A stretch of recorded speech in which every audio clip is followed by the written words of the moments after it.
This episode of Film And was originally recorded April 5th, 2021.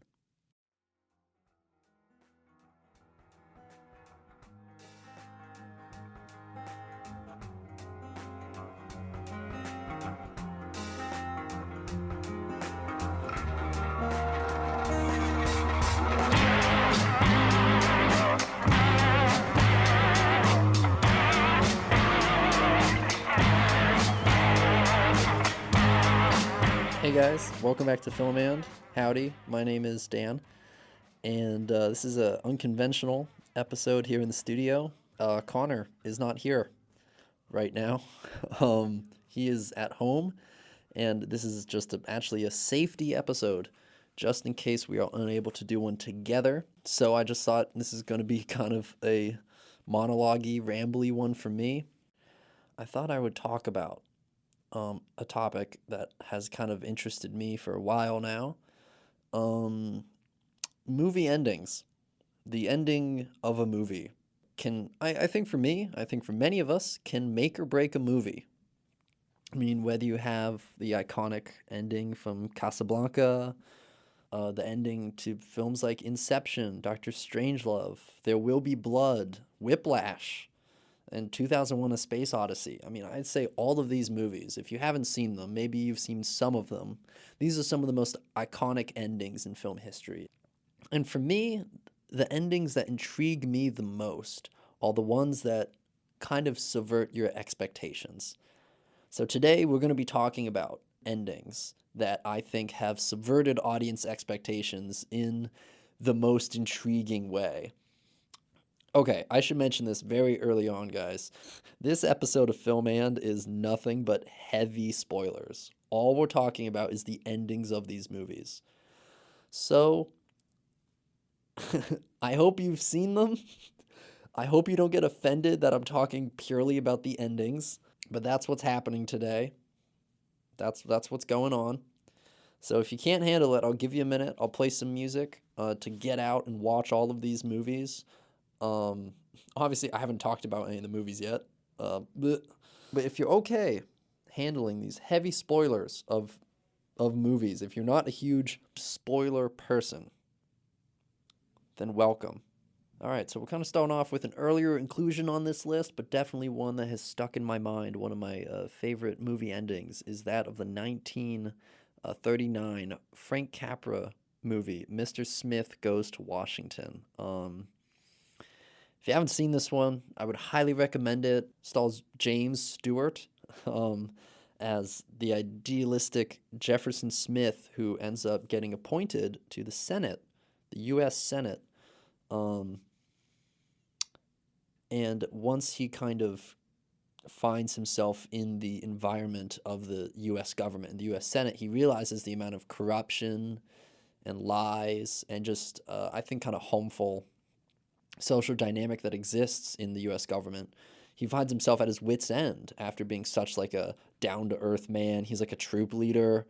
So he really is kind of like a commentary on of what would happen if the idealistic Mr. Joe Everyman was elected to the U.S. Senate. What ends up happening is that Jefferson Smith decides to launch a filibuster to basically postpone this appropriations bill right before the entire Senate has just decided to basically expel him. So he kind of gets caught on the Senate floor leaving a filibuster. And what ends up happening is that the whole country starts to, see what he's doing. And he ends up having this really emotional moment on the Senate floor as far as he can go because, some of the rules of filibuster, you can't lean on anything. You can't have any support, so you can't just be sitting down and talking for hours. You have to stand and basically just going until he can't anymore and he's exhausted. Pretty much when all hope seems lost is kind of the moment we're at, the very ending. The other senators start to notice Jefferson Smith, Jimmy Stewart, falling into this kind of moment of like emotional clarity, just found out of his utter exhaustion.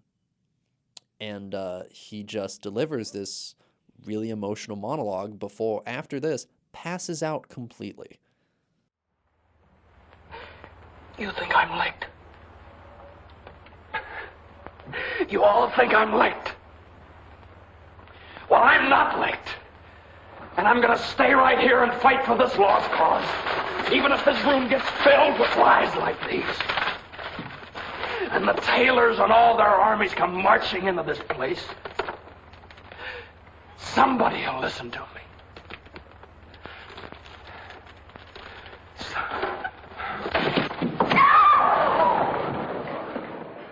And after this, one of the leading senators behind this corrupt appropriations bill ends up confessing to the entire thing, to the corruption, to the lies, just overcome by guilt from Jefferson Smith's kind of testimony and his, emotional outburst, and suggests that he himself should be expelled from the Senate. Basically, it just throws the entire Senate into chaos. And that's how the movie ends. That's it. That's the ending. And it is kind of, for me, watching this with a modern context, looking at this in a modern sense, is so sadly bizarre. This does seem in many ways like a fantasy, a pipe dream that anyone could come in and make this change happen in the modern U.S. Senate. And even back then, I think it's an example of playing with audience expectation, knowing 80 years ago that the audience expectation would still be, oh yeah, the Senate's never going to agree on anything. They're going to continue their corruption and nothing's going to get better. And having that be the same 80 years later, I think is a really interesting context to watch this film under. It's weird that this kind of Hollywood ending comes in to save it at the end. But for me, of any film, this feels like the best kind of hopeful ending, knowing that there's some truly inspirational individuals who can come in and make real change happen. We've seen it before, and I think we're just kind of waiting for someone in our modern day to do something like this. A lot of us are just waiting for that savior, and I don't think it's going to come in such a singular sense like this. There will not be one moment when the world gets saved or solved and issues get just kind of decided on. But what this film does is it represents hope. For lack of better words, hope. It's what it is. So I personally love this ending. I think this is one of the greatest endings of kind of classic Hollywood cinema back in the day, 1939. And what's funny is this is pretty much on the cusp of World War II. And not just that, but on the cusp of the United States entry into World War II. A couple years later, I think the entire United States would somewhat galvanize and decide collectively that engaging in both Pacific and European fronts of this war was necessary. And in a very somewhat twisted way, it brought the country together through war. It got us out of the Great Depression, and it started this creation of this infrastructure of industry in the workforce for decades to come after this, until slowly that faded away and there wasn't a need anymore. So with that context as well, Mr. Smith Goes to Washington. Very interesting, seeing not only where the government would go over the next 80 years, but what Joe Everyman would go on to do. Because Jimmy Stewart himself, a veteran. So yeah, would recommend. Great ending. All right, moving on, we are talking about 1976's Rocky. Man, what a great movie. I love this movie. This is a classic. This is one I've been seeing since I was a little guy, a little boy. Of all the Rocky movies that exist, the first one sits apart from the rest because this is a very human story. A story of Rocky Balboa, the Italian stallion, who famously, at the end of the movie, does not win his fight against Apollo Creed. Apollo Creed, famous boxer, comes in and wants to fight a local. So they bring in the Italian stallion, played by Sylvester Stallone in his iconic role, and he ends up training, and we just see the life that Rocky leads. He gets a trainer because for him, in many ways, this is his chance at glory, at making something of himself. I think he is a very impactful individual in his neighborhood, but he's always had, I think, this dream of going out there and doing something more with himself, and the fight with Apollo Creed is his chance to do it. And throughout the movie, he ends up meeting a lovely girl, Adrian, and they connect through they're both pretty lonely people, isolated people, awkward people, and they kind of connect in that way, in a very genuine way. And we get to the ending. Rocky loses. He doesn't just lose, he loses after many, many rounds of fighting. Coming up to the fight, everyone is expecting Rocky to go out after like the second round, the third round, or whatever. But he lasts for like over a dozen rounds. And when he finally goes down, he does lose. They give the victory to Apollo Creed. But in many ways, it still feels like Rocky, as a loser, still feels like the winner in our eyes. The director, John Avildsen, I think does something really magical here, you know? Showing how even if you don't win, you can still win. I think the true beauty of this ending comes out in the final moments when Rocky and Adrian are surfing through this crowd coming to celebrate Apollo Creed's win, and they're just trying to find each other.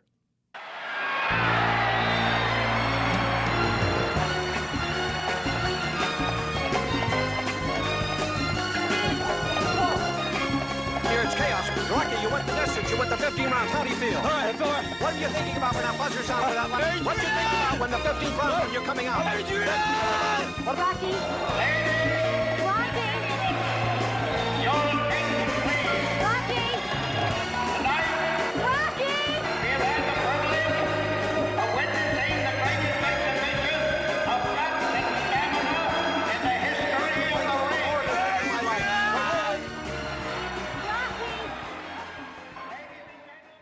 And that just sums it up. You've got these two people who, at the end of the day, have not had what one would consider a winning life, but they've won because they've found each other and they have each other. And that, I mean, that's the true victory at the end of the day. And I do think that's just, what a beautiful statement. All right, next up, we have a very different ending. What I would argue is one of the most bizarre and surreal endings in Hollywood history. But we're talking about 1978's Grease. If I can describe this ending in any way, it is kind of a... I mean, you have the final song, because Grease is a musical.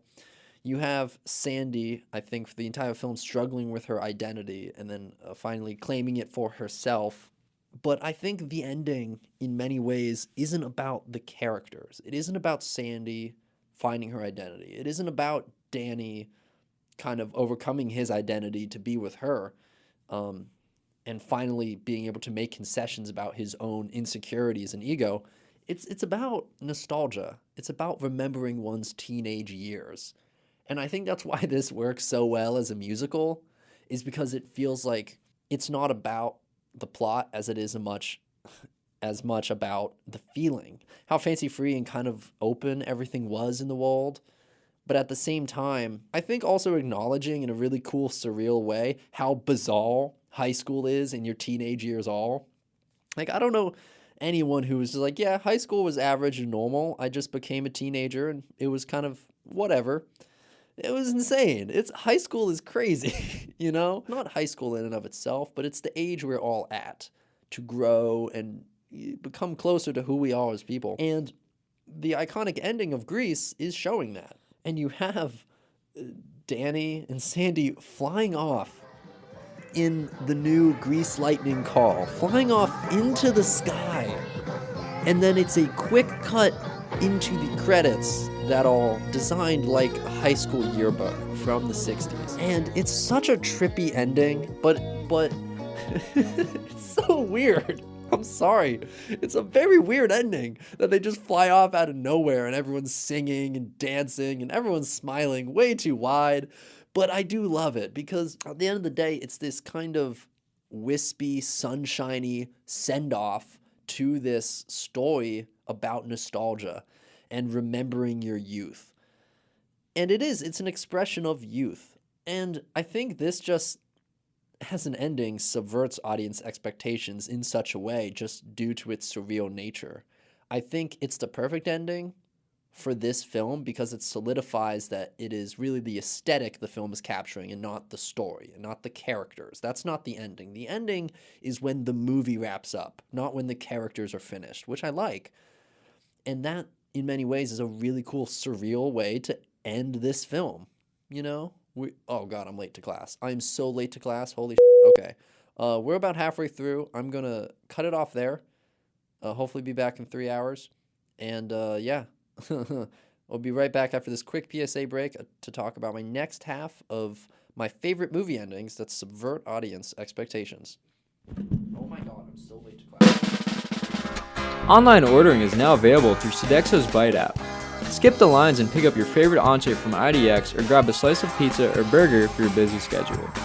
Open Monday through Friday, 7:15 a.m. and weekends at 9 a.m. All right, hope you guys enjoyed that PSA from Sodexo. That's the one I usually use for our on-campus dining services. I just actually, during that PSA, I took a 3-hour break because I had a class to get to that I was late for. But I'm back to finish up the list. So let's move on to the next movie we have on the list. Chronologically, that will be, interesting, 1993's Dazed and Confused, film by Richard Linklater, who you might know from Boyhood, Before Sunrise, School of Rock. And this, for me, I mean, while I was watching this, I was not thinking that this was going to be anything special.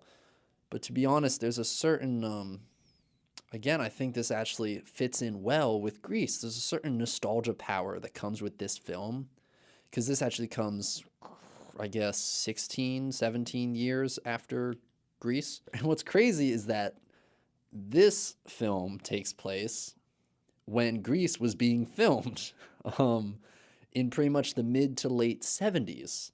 So you have Grease going back 15 years to like the youth nostalgia of the early 60s, very similar to American Graffiti, one of George Lucas's films before Star Wars. And then you have this film, which is looking back with these kind of rose-colored glasses of the mid and late 70s, which I think is an equally interesting period to be a teen in.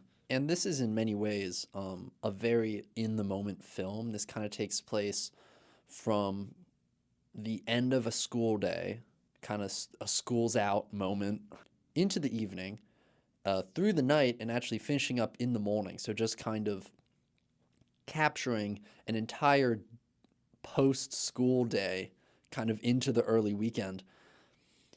And I think for so many people, at least when you're looking at modern teen dramas, I feel like many films of this ilk like to end on a big climax, the end of the party, the big thing that wraps everything all together. This film's kind of meandering storyline with this ensemble cast doesn't feel like it needs to live up to that expectation I think the audience has and that I think I had personally. Instead, which is, I think, much more real to life, the party that night, which is this mad rager in the woods, kind of peters out in almost American Graffiti-esque style and ends the following morning with kind of the aftermath and how in some ways things have changed a lot, but in the tangible outside world, very little has changed. It's just the next morning.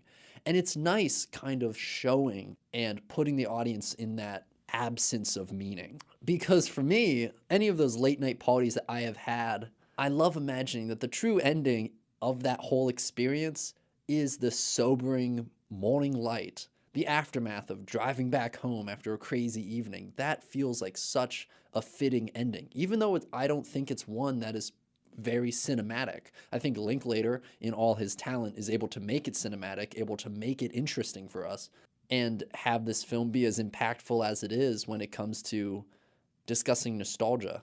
And I could obviously go into maybe more of Dazed and Confused's like small town themes and like themes of growing up and changing and moving on from the kind of cocoon of teenagery that many people in high school find themselves in. But this episode isn't about that. This is about the ending. And what's really interesting is that if you've seen this, the final scene is, I guess you have Mitch, played by Wiley Wiggins, whose plotline ends with arriving home after sunrise and just going into his room, punishment-free from his mother, and listening to Slow Ride. Have you been drinking? No. Are you drunk?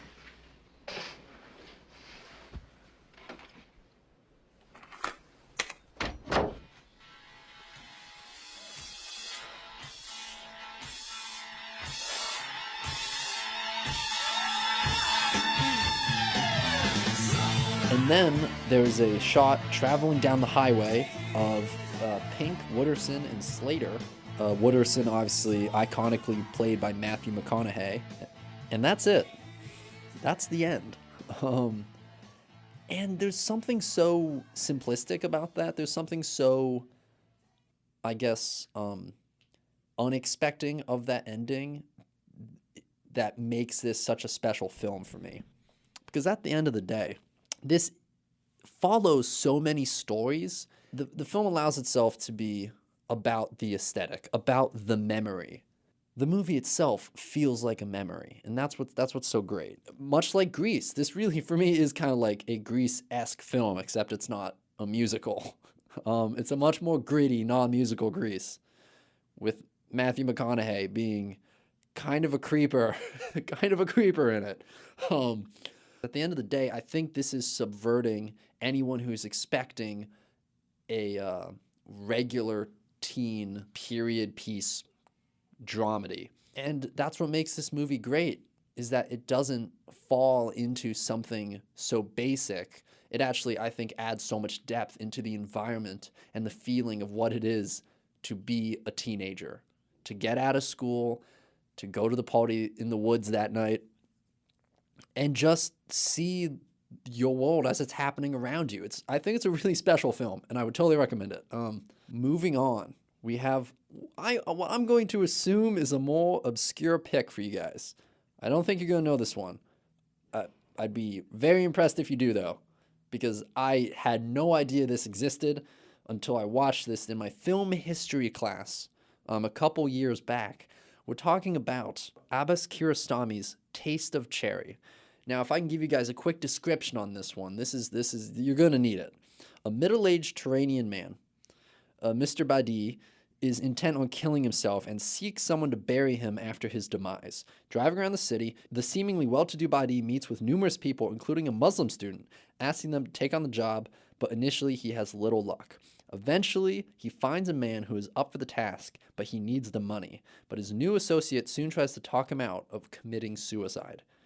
Arguably one of the most impactful and beautiful movies I've ever had the pleasure of seeing and experiencing in a theater format. Now, we weren't in a theater, but the way my film history professor set up the class, we would have two sections. We would have a screening session in a, I guess it's an auditorium-shaped room. It's kind of small, but it has a very nice big screen, good speaker system, surround sound.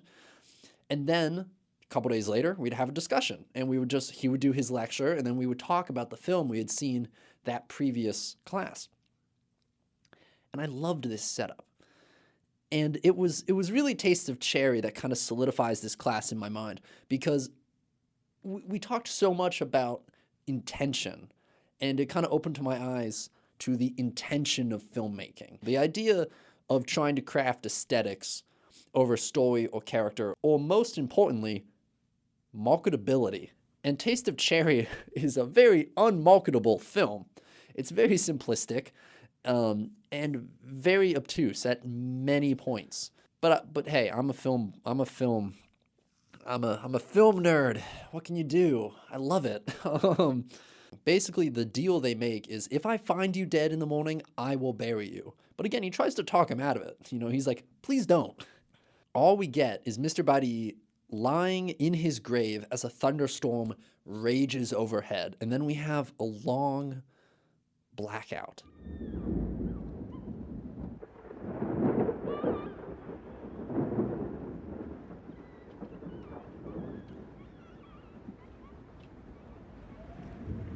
And you're wondering, or at least I was, in this class. Oh, is it over? Okay, I get it. Kiarostami is gonna leave us on an open note, making us thinking about what the ending is. Who knows what it might be? You can decide what he chooses.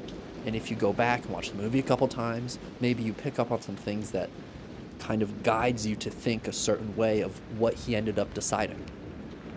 But that isn't what happens. The film ends by actually breaking the fourth wall, and it is just a grainy camcorder footage of behind the scenes of the making of Taste of Cherry. You have Kiarostami, scene, directing shots. You have the cast. You see them just waiting on a hillside in between scenes. And I can't help but think this is one of the most mind-bending endings I've ever seen. And talk about subverting audience expectations beyond all comprehension. Because you've spent, 90 minutes waiting to see what he's going to do, and the dialogue has crafted itself in a way that is a very cinematic story. It is a very tight story, but Kiarostami, in all his experimentation, throws that away and leaves you with just a couple minutes of behind-the-scenes footage that ends up being part of the film experience. This isn't a little bonus thing. This is the film. You're still in the film, and yet it has transcended itself and kind of broken through into your reality, into the reality of its own world, of being made, just melding production with the final product in a very bizarre way, in a very transcendent way, as I said. So talk about subverting audience expectations.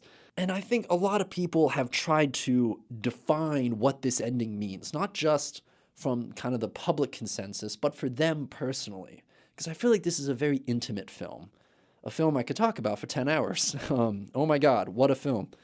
And a great article from Senses of Cinema discusses the ending of Taste of Cherry. I'll link this below if you're listening to the YouTube video.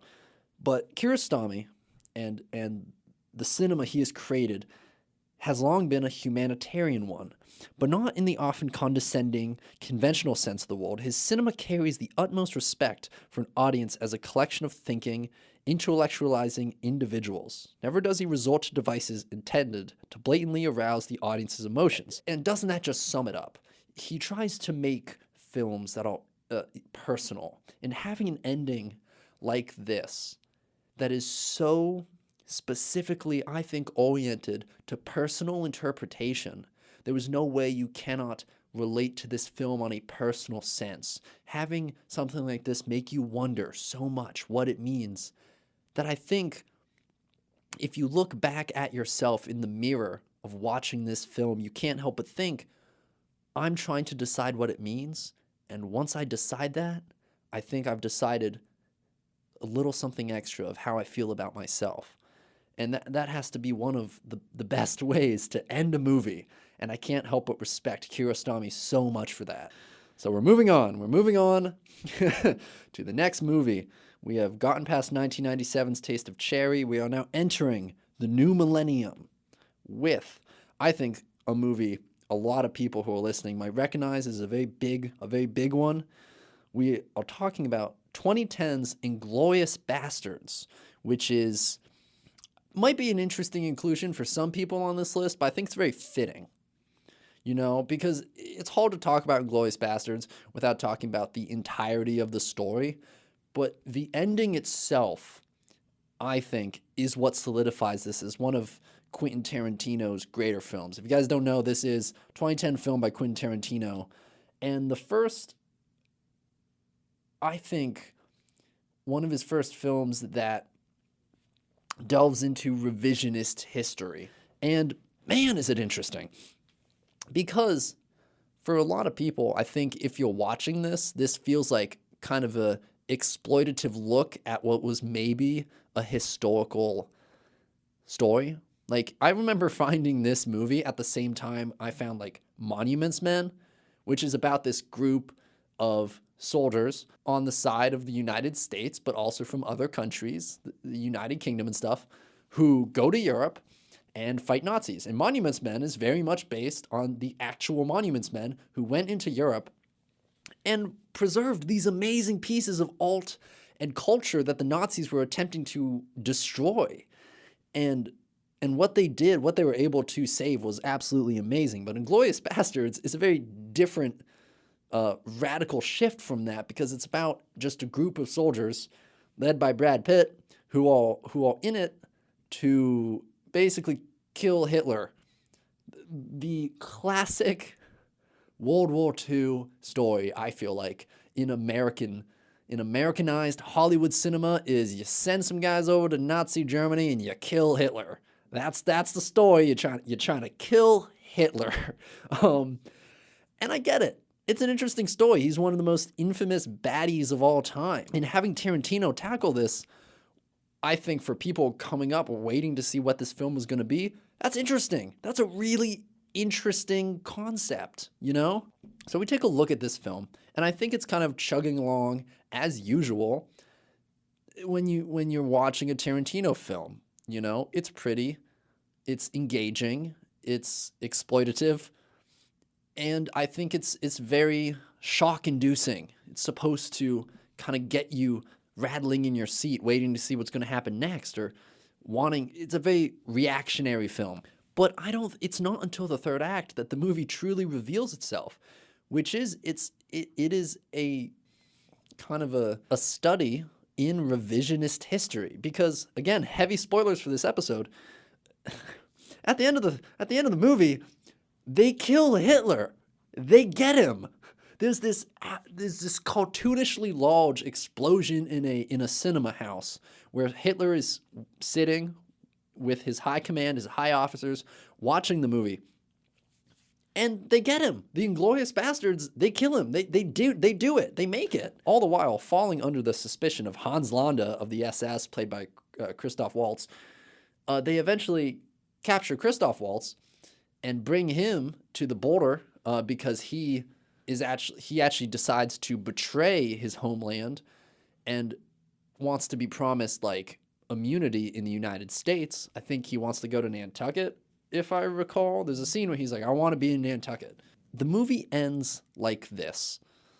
Hans Landa is being transported to the line of the front until they're in Allied territory, British, American, French territory.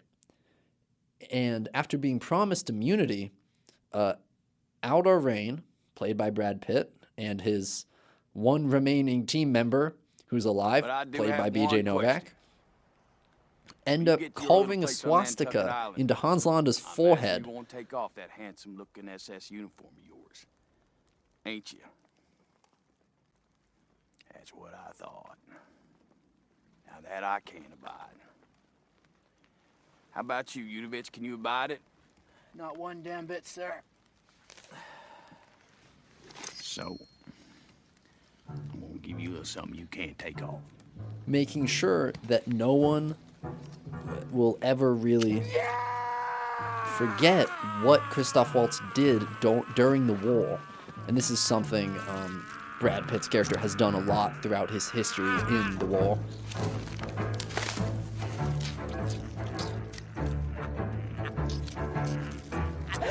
And Brad Pitt ends the film saying that, You know something, Yudovich? I think this just might be my masterpiece. this swastika among all of them feels like his masterpiece. And it makes perfect sense because in this revisionist history world, Brad Pitt and BJ Novak ended World War II. They blew up Hitler and a cherry on top of the sundae, they're able to permanently mark this sadistic SS officer. And I think this really is Brad Pitt's masterpiece, or at least Aldo Rain's masterpiece, that he's able to mark this final Nazi for life. And what I like about this is that, in a way to subvert audience expectations, Tarantino actually, in a way, stays remarkably consistent. I think a lot of people expect that it's going to be fun and games for the first two acts, and then the Inglorious Bastards end up failing somehow. And Tarantino will find a way to twist it as a dark comedy where you're like, oh, okay, whatever. But instead, he has the Americans win. And that's so ingenious because you look at the tone of the film and it's consistent the whole time. The ridiculousness and the kind of comedic injections that Tarantino puts into the story, it only makes sense that Hitler would blow up at the end. Because the movie kind of feels like All Rise, you know? It's just getting crazier and crazier, and the mission's getting out of control, but they're still trying to get it done. And there's always this tension like, oh, are they going to make it? Are they going to make it? And I think we're so used, at least in Hollywood films, of wanting to stick to historical context in World War II, that Tarantino's able to flip it on its head and be like, this movie is ridiculous, and I don't want to sacrifice its ridiculousness for an honest ending. And in the context of this film, which is, I think, a very isolated film, it sticks to its guns. And I love that. I do. It's one of my favorite Tarantino films, personally. Next up, we have 2015's Childhood of a Leader. Brady Corbet, directing, also the director of Vox Lux. If you're a film nerd and listening to this podcast, I feel like you might know those. But yeah, a quick Letterboxd just description of this film. The chilling story of a young American boy living in France in 1918 whose father is working for the U.S. government on the creation of the Treaty of Versailles. And what he witnesses helps to mold his beliefs, and what we witness, the birth of a terrifying ego. And it's really interesting to see how this film develops, because if you don't know this, Childhood of a Leader is what the title is. The ending is this, and it's something I actually didn't even realize would be the ending, but it makes the most sense. And I think this is why it subverts audience expectations, because there's a very large tonal shift in just the final 3 minutes of the film, because the final 3 minutes of the film show you what is the end result of the film, basically. This child dealing with, I think, a lot of isolation and lack of meaning from his distant and violent parents.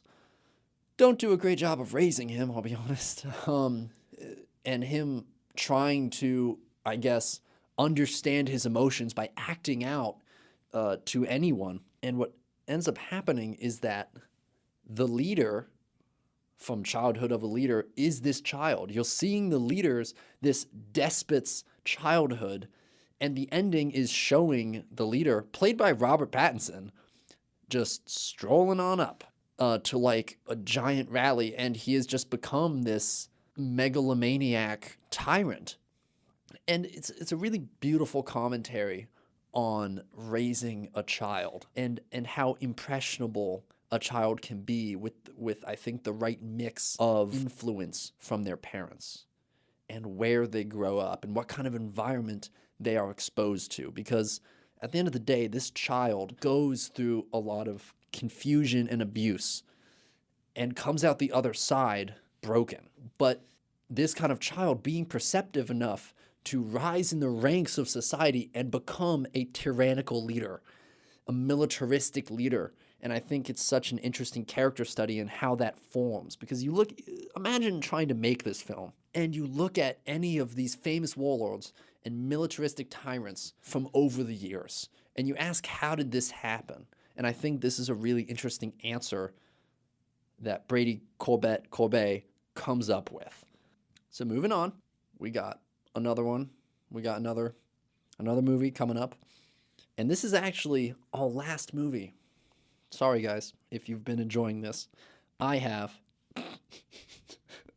No, we fast forward 4 years to, wouldn't you guess it, the 2019 Andy's Best Picture winner, The Lighthouse. The sophomore effort from Robert Eggers, bringing us back to the 19th century, where Willem Dafoe and Robert Pattinson, making it twice on this episode, give us a look into the isolated and mythical world of lighthouse wikis, and how I think their isolation eventually just dips into pure madness, twisting into the horror genre. This is kind of a thriller horror film in a way. It's a very artsy one. It's a very existential one. but it still kind of falls under that. In the same way the Vivitch does, you know, a very specific auteur brand of thriller horror films that we get from Robert Eggers, and I'm sure we will continue to get. But this is a really interesting statement on how mythos can inform a story, especially when it comes to the ending. Because you expect, I think, the audience, me and my good buddy Connor, miss you, we're expecting in the theater that it might turn into something much more overt, like the Vivitch does, where you have this moment at the end of the Vivitch. Sorry for spoilers on the Vivitch, because I'm not even talking about that movie that much, but I'm going to spoil the ending anyways, where Anya Taylor-Joy, her family just gets wrecked, and she just becomes a witch anyways, and that's the end. And you're kind of leaning towards that the entire time, because you have this going on, right? You have this mystery of what's going on in the woods. There's a witch. What's going on? And then eventually you realize it's a coven that's been messing with this family and kind of grooming Anya Taylor-Joy to join them. And she eventually does at the end. And you kind of get that, okay, here it is. We get it. And that was beautiful and cool. Thank you, Robert Eggers. But with The Lighthouse, I like that he switches it up, because you don't get that, I guess, right away. This is what it is. Oh my God, like this is what it's been building to, because it actually leaves that in a very mysterious and interpretable way. So the ending goes like this. After Willem Dafoe, who has never allowed Robert Pattinson, the kind of rookie, to go into the top of the lighthouse and see the light, they have been fighting, and he has finally just killed Willem Dafoe. He's just messed him up. He's down for the count, allowing Robert Pattinson to steal his lighthouse key and go up to the top and finally see the light, which has this weird mythos to it. You see Willem Dafoe nude, like staring at it and soaking in its light as if it has some horrific, devilish glory to it. And Robert Pattinson finally gets up there and we see the light for the first time. Magnificent shot. And then the light magically opens up, and Robert Pattinson stares there in kind of awe, and he's staring into the white abyss of the lighthouse light, and just absolutely going mad.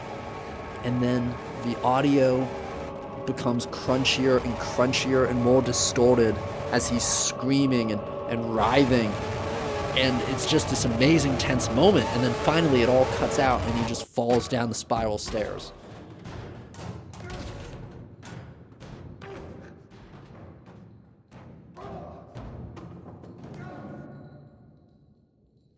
And then it cuts to black. And you would think that might be the end of the film, but it's not. The true final shot comes in after a cut to black, and it's just the sounds of these cawing seagulls on a now somewhat calm island, and the camera's view falls onto a very much dying, at least, if not dead, Robert Pattinson, whose guts have been plucked out by the seagulls. A very gruesome shot, but also very stylized and somehow pretty shot for a guy whose intestines are just flying out there. And then that's the film. That's it. It's done. We're finished. And talk about subverting audience expectations, because the entire film, you see these allusions to the mythos of nautical life that Robert Eggers invokes, but instead of trying to answer why these things exist, he allows it to remain in mystery. And it brings us back to this very real moment, a moment that just feels like the real world again, because you find yourself kind of spiraling into this abyss around the second act of the film where it feels like, oh, this is just now crazy. This isn't happening. This is like a dream sequence almost. That's lasting days where things don't matter anymore. But the final shot is what matters at the end of the day. It's just, you don't really know whether what you saw was real, but what's real is Robert Pattinson dying on the rocky shores of that island.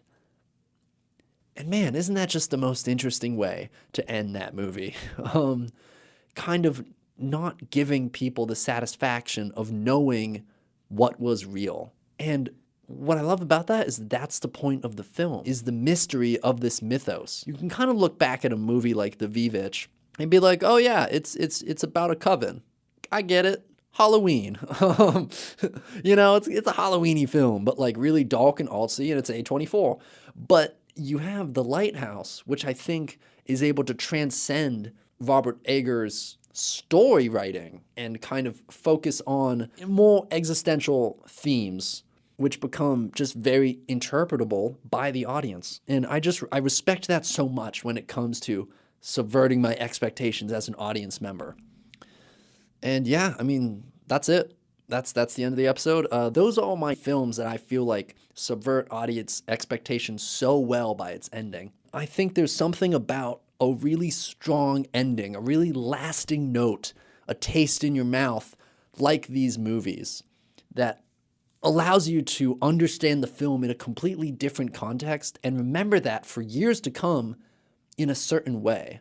And I think the strongest way to subvert expectations, as I think you may have heard throughout this episode, is talking about the individual nature of film watching, of watching movies and having your own interpretation of what you're seeing, which I think is the beauty of any artistic medium. I think for any of you out there who also can really dig on that, really enjoy that type of film ending, I hope you enjoyed this list.